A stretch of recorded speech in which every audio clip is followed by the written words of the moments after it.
सभी को मेरा जय भीम जय भारत।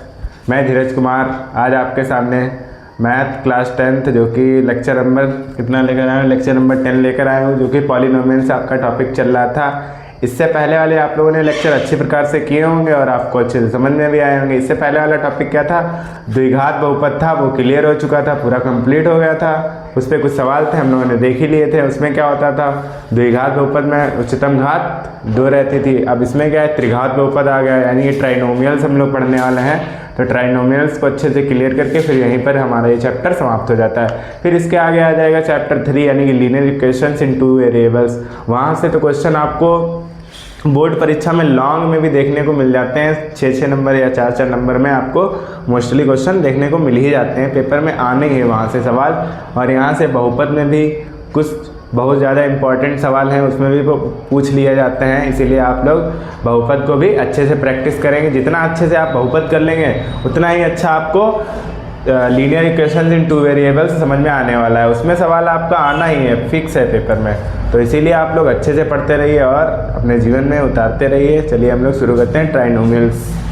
यानी ट्राइनोमियल्स पॉलिनोमियल में क्या होता है, इसमें उच्चतम घात कितनी हो जाएगी, 3। उसमें कितनी हो रही थी, 2। या ये वो कौन सा था, वो द्विघात बहुपद था, इसीलिए उसमें उच्चतम घात 2 थी। ये त्रिघात बहुपद, इसीलिए इसमें उच्चतम घात कितनी है, हाईएस्ट पावर 3 हो जाएगी। ax की घात 3 plus bx square plus cx plus d बराबर 0।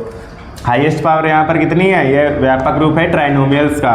फिर आ जाते हैं शून्य। इसमें भाई 3 शून्य आ जाएंगे, क्योंकि वहाँ पर द्विघात बहुपद था, इसीलिए वहाँ पर 2 शून्य होते थे, अल्फा बीटा।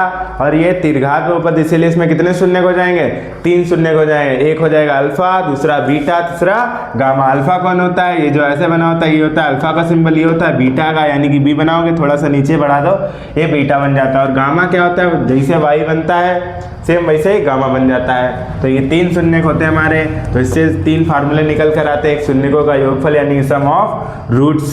क्या फार्मूला है, अल्फा प्लस बीटा, यानी कि इनको ऐड करना है, alpha plus beta plus gamma. किससे फार्मूला बनेगा, इसी से निकल कर आएगा, माइनस के b अपॉन a, यानी कि माइनस का जो b की वैल्यू होगी वो यहाँ रख देंगे और a की अपॉन में वैल्यू रख देंगे और माइनस का सिंबल लग जाएगा, बस ये हमारा आंसर हो जाएगा। शून्यकों का गुणनफल कैसे निकालेंगे, उसके लिए भी एक फार्मूला है। गुणनफल का मतलब क्या होता है, सम ऑफ प्रोडक्ट्स, यानी कि नहीं, प्रोडक्ट्स ऑफ रूट्स। क्या होता है, प्रोडक्ट्स ऑफ रूट्स। तो यानी कि यहाँ पर क्या, शून्यकों का गुणनफल निकालना है, अल्फा इंटू बीटा। एक बार अल्फा की बीटा में मल्टीप्लाई करेंगे, एक बार बीटा की गामा में, और फिर गामा किसके पास जाएगा, इसके आगे तो कुछ है नहीं, तो ये कहाँ चला जाएगा, फिर से वो पुराने यानी कि पहले नंबर पर आ जाएगा। तो बीटा इंटू गामा हो जाएगा। तो यहाँ पर क्या है, alpha into beta, beta into gamma और गामा इंटू अल्फा। क्या आ जाएगा, इनका योगफल, यानी कि शून्यकों के गुणनफल का योगफल। पहले उनकी गुणा कराओगे, फिर उनका योग करोगे तो क्या निकल कर आएगा, c अपॉन a। फिर आ जाता है शून्यकों का गुणनफल, alpha into beta into gamma. जब शून्यकों का गुणनफल ऑनली निकालना है, ये क्या है, शून्यकों का गुणनफल, शून्यकों के गुणनफल का योगफल है, गुणनफल का योग ये है, ठीक है। तो यहाँ पर ये आप बढ़ा लीजिएगा, सही कर लीजिएगा। ये है शून्यकों का गुणनफल, alpha into beta into gamma. ये क्या है, माइनस के d अपॉन a हो जाता है। चलिए हम लोग अब इस पर क्वेश्चन करने वाले हैं, देखते हैं। चलिए इसके आगे हम लोग देखने वाले हैं। सवाल क्या है, x³ minus 4x square plus 5x minus 2। इसके शून्यक दिए गए हमें, क्योंकि भाई त्रिघात बहुपद है इसीलिए हमें शून्यक दिया, इसी बात है, इसमें 3 दिए जाएंगे तो उसके शून्यक हैं। इस स्थिति में शून्यकों के बीच संबंध की सत्यता की जांच करनी है हमें। तो क्या करना है, संबंध की सत्यता की जांच करनी है। क्या क्या हमें दिया गया, एक त्रिघात बहुपद दिया गया, उसे हम लोग लिख लेते हैं यहाँ पे, x³ minus 4x square plus 5x minus 2। पहले रखेंगे 2, फिर रखेंगे 1, फिर रखेंगे 1। तो x बराबर 2 रखने पर, बहुपद में 2 रखने पर रखो 2 की पावर 3 माइनस 4 इंटू 2 इसका स्क्वायर प्लस 5 इंटू 2 माइनस 2। इसको हल करते हैं, कितना आ जाएगा, ये 8, ये 4 इंटू 4 प्लस 5 2 माइनस 2, 8 16 हो गया, ये हो गया 10 में से 2 हो गया 8, ठीक है। तो 4 चक्कू 16, 8 8 कितना हो गया, 16, 16 माइनस 16 कितना आ जाएगा, 0। अब रखते हैं x बराबर 1। x बराबर 1 रखने पर किसमें, इसी बहुपद में तुम्हें रखना है, इस त्रिघात बहुपद में हमें पुट करनी है वैल्यू। तो x बराबर कितना रखेंगे, 1 रखेंगे। पहले 1 रखते हैं, 1 का क्यूब माइनस 4 इंटू 1 का स्क्वायर प्लस 5 इंटू 1 माइनस 2। 1 हो गया, ये हो गया 4, ये 5, ये माइनस 2। देखो 1 में से 4 गया -3, 5 में से 2 गया +3, 3 में से 3 गया 0 बचेगा। कितना बच गया, 0। तो ये हमारे शून्य का आ गया। अब इस पर पुट करते हैं, इस पर रख के चेक करते हैं हम लोग। तो चेक करिएगा, x बराबर फिर से 1 रखोगे आएगा तो उतना ही, क्योंकि वहाँ पर 2 बार 1 ही दे दिया गया, तो हमें रखने से कोई मतलब नहीं। तो ये है अल्फ़ा की वैल्यू पहली वाली, दूसरा होता है बीटा, दूसरा शून्य क्या है, बीटा ही तो है त्रिघात बहुपद में, और तीसरा क्या है, गामा है, गामा बराबर 1। अब क्या करना है, संबंध की सत्यता की जांच करनी। पहले हम लोग क्या करेंगे, शून्यकों के योगफल का फार्मूला लगाएंगे, फिर उसके बाद में हम लोग क्या करेंगे, पहले हम लोग शून्यकों के योगफल का फार्मूला लगाते हैं। शून्यकों का योग चेक करते हैं, alpha plus beta plus gamma क्या हो जाता है, माइनस के b/a फार्मूला होता है। तो हमें अब भाई b की वैल्यू चाहिए और a की वैल्यू चाहिए, तो कहाँ से निकालोगे, त्रिघात बहुपद से तुलना कराओ।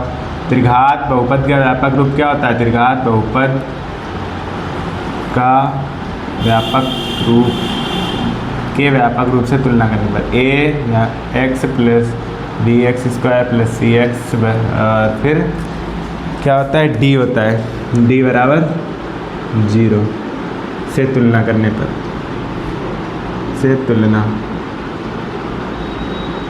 कराओ। a की वैल्यू क्या आ जाएगी, 1, b की वैल्यू -4, c 5, d -2।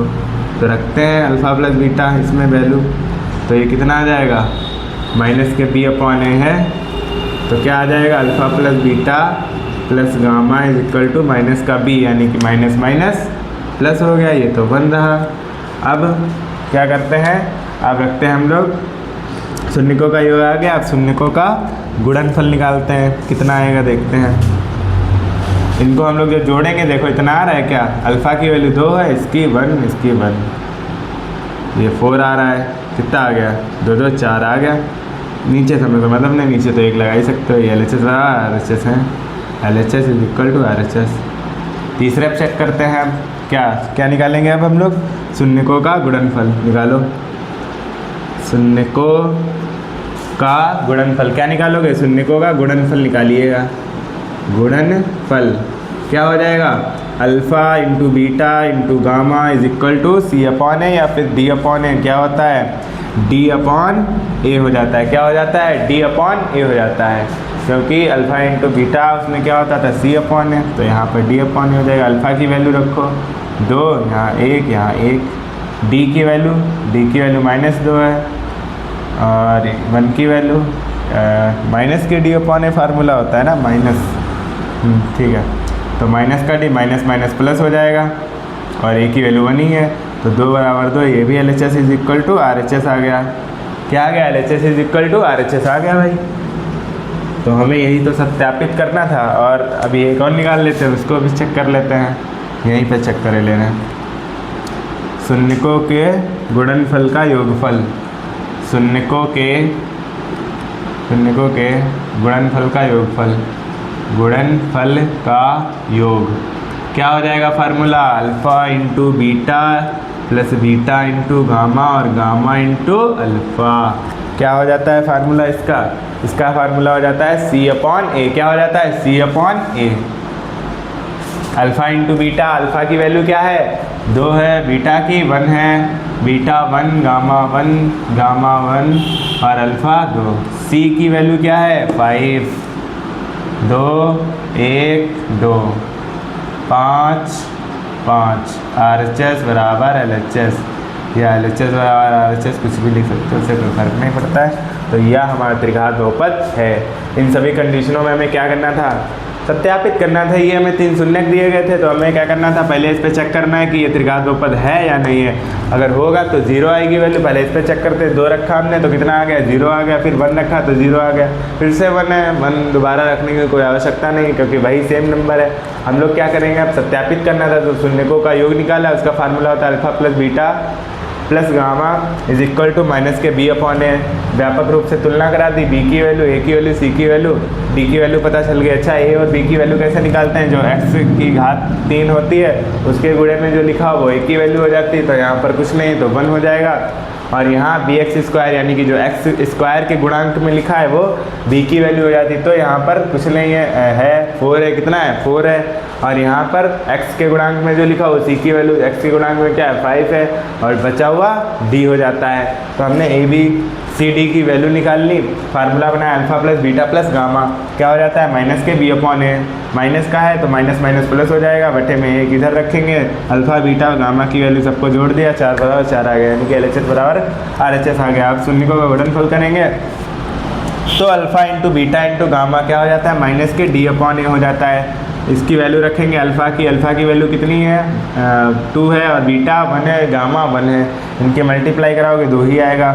माइनस का डी है तो उधर माइनस का डी है, तो क्या करें माइनस माइनस प्लस हो जाएंगे, LHS बराबर RHS आ गया। इधर शून्यकों के गुणनफल का योगफल का फार्मूला क्या होता है, alpha into beta plus beta into gamma plus gamma into alpha, तो सी अपॉन ए हो जाता है। तो पहले अल्फ़ा का वैल्यू रखो, फिर बीटा का, फिर बीटा और गामा का वैल्यू, फिर गामा और अल्फ़ा का वैल्यू, फिर सबको एक तरफ से जोड़ दो।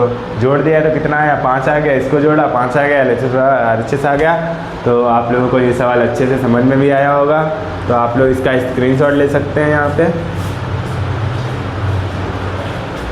इसके आगे के सवाल हम लोग अगली लेक्चर में करने वाले हैं, तो इस कॉन्सेप्ट पर जितने आपको सवाल मिलते हैं हम आपसे उम्मीद करते हैं आप सारे सवाल लगा डालेंगे, और आपके पास शायद NCERT या फिर मैथमेटिक्स की कोई ना कोई बुक तो होगी, अगर नहीं है तो आप लोग अरेंज कर लीजिए, क्योंकि आपके पास अगर बुक नहीं होगी तो सवाल कैसे लगाएंगे। इसीलिए प्रैक्टिस करने के लिए ज़्यादा से ज़्यादा आप लोग बुक को लगाइए, और जो सवाल नहीं समझ में आता है वो मेरे दिए गए कॉन्टैक्ट नंबर पर आप भेज सकते हैं, उसका सवाल का सल्यूशन तुरंत आपको मिल जाएगा। और आप लोग अच्छे से मेहनत करते रहिए, धीरे धीरे जुलाई भी आने वाली है, और धीरे धीरे आपके एक दिन एग्ज़ाम भी आ जाएंगे, तो एग्ज़ाम पास में ही है, तो अच्छे से मेहनत करिए। इसी के साथ सभी को मेरा जय हिंद जय भारत।